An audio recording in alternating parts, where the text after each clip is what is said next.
أعوذ بالله من الشيطان الرجيم وما كان المؤمنون لينفروا كافة فلولا نفر من كل فرقة منهم طائفة ليتفقهوا في الدين ولينذروا قومهم إذا رجعوا إليهم لعلهم يحذرون بسم الله الرحمن الرحيم الحمد لله رب العالمين وأصلي وسلم على أشرف الأنبياء والمرسلين نبينا محمد وعلى آله وأصحابه أجمعين.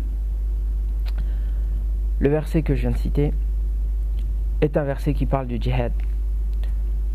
La sourate dans laquelle se situe ce verset est une sourate qui parle du djihad. Et la notion de djihad est une notion problématique, que ce soit pour les non-musulmans ou pour les musulmans. Malheureusement, bien des gens prétendent avoir lu le Coran, voire même avoir compris le Coran. Or, lorsque l'on étudie le Coran avec des gens compétents, j'ai eu la chance par exemple de côtoyer des ulama qui avaient étudié le Coran, l'islam pendant 40 ans. L'imam al-Tabari, justement, le père des exégètes, a mis justement 40 ans pour compiler son exégèse. Même certains non-musulmans, je pense à Denise Masson, l'orientaliste, qui a fait une traduction du Coran, elle a mis 20 ans pour faire cette traduction du Coran. Donc comment peut-on prétendre comprendre le Coran en le lisant en 4 semaines ou en l'étudiant même en 4 ans? C'est évidemment impossible. On revient à la question du djihad. Si on devait définir étymologiquement le terme jahada en arabe, c'est une racine qui signifie l'effort, la fatigue, déployer énormément d'efforts pour parvenir à quelque chose.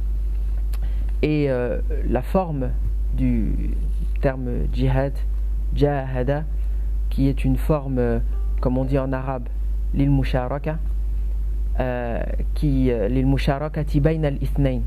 En fait, pour les arabisants, ils appellent ça la troisième forme. C'est une forme qui désigne le fait de rivaliser d'efforts contre quelqu'un ou contre quelque chose. Et ça, c'est très important, parce que ça nous donne en fait une perspective de la profondeur du terme djihad. Écoutez bien, la forme désigne le fait de rivaliser d'efforts, de produire un effort contre quelqu'un ou contre quelque chose. Et c'est assez frappant que la simple forme désigne déjà le sens d'effort. Alors lorsqu'on le lit au mot jahada,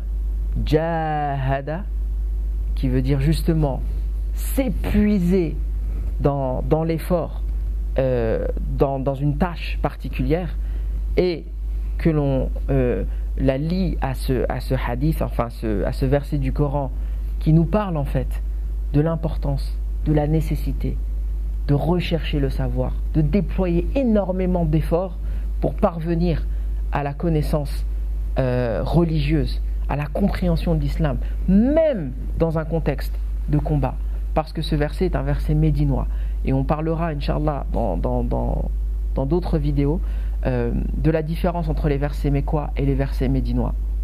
Donc là on a un verset médinois, qui est un verset qui a été révélé dans un contexte de guerre, et que même dans ce contexte de guerre, le musulman est tenu d'aller à la recherche du savoir.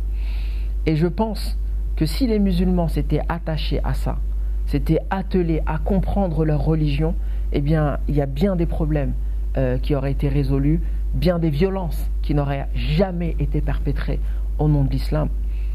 Revenons à la définition du terme djihad. Pourquoi c'est un terme polysémique?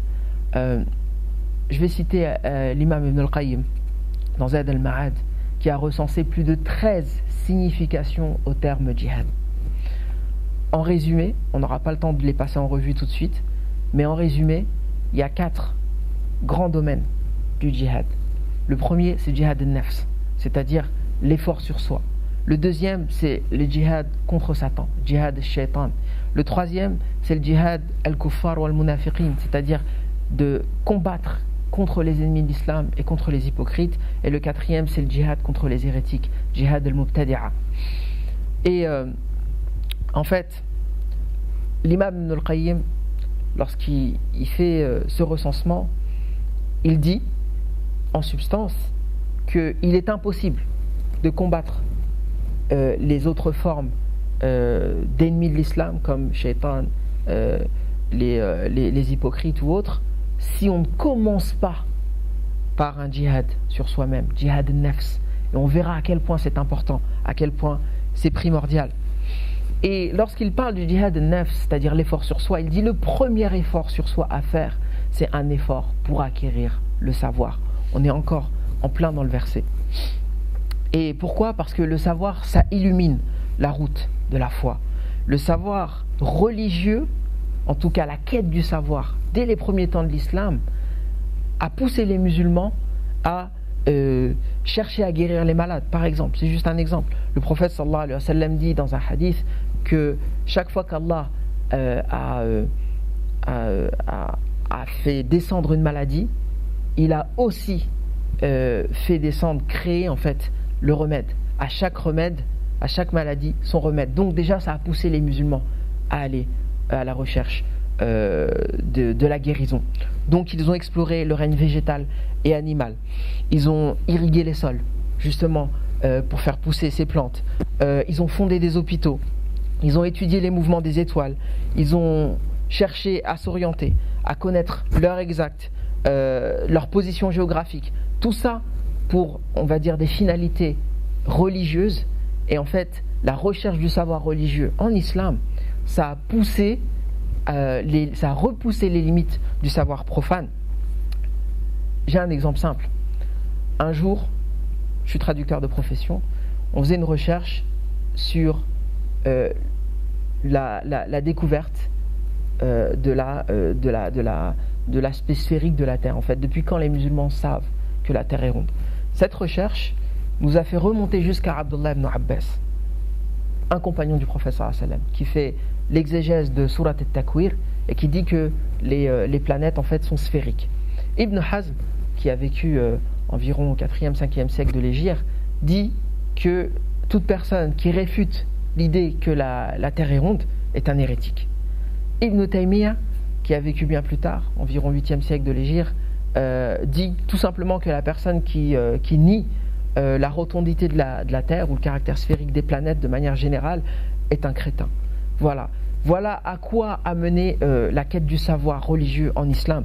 Si on fait un parallèle avec le christianisme, on se rend compte que Saint Paul veut anéantir la sagesse des sages. Saint Augustin écrit que pour contempler la vérité, point n'est besoin d'une aide extérieure. On a d'autres théologiens qui se moquaient par exemple du fait que les scientifiques de leur époque disaient que la planète est ronde. Saint Thomas d'Aquin distingue la chose supérieure et la chose inférieure, il veut dire le savoir religieux et le savoir profane. Et en 1209, le synode de Paris interdit de lire des livres de sciences naturelles. Donc au-delà du cliché, au-delà des apparences, et je reconnais que les musulmans ont une énorme responsabilité dans cette campagne en fait qui vise à discréditer l'islam. On est bien souvent les premières caricatures de l'islam, ça il faut le reconnaître. Au-delà de ça, en islam, walillahi alhamd, par la grâce d'Allah, on a une profondeur. Et le point de départ du cheminement du musulman, même en période de guerre, même si on reconnaît que l'une des significations du terme djihad est effectivement une signification, on va dire, belliqueuse, et bien même dans ces moments-là, le musulman est tenu d'apprendre sa religion et de commencer à faire un effort sur soi, d'abord dans ce que j'appelle un djihad éducatif. Le prophète sallallahu alayhi wa sallam a dit « Talab al-ilmi faridatun ala kulli muslim », c'est-à-dire que la quête du savoir est une obligation pour tout musulman. Subhanakallahumma wa bihamdik, ashhadu an la ilaha illa ant, astaghfiruka wa atubu ilayk, wa jazakumullahu khairan, wassalamu alaikum wa rahmatullahi wa barakatuh. Si vous avez trouvé que cette vidéo est bénéfique, intéressante, alors partagez-la et retrouvez-la ainsi que le reste des épisodes sur sodakra.fr.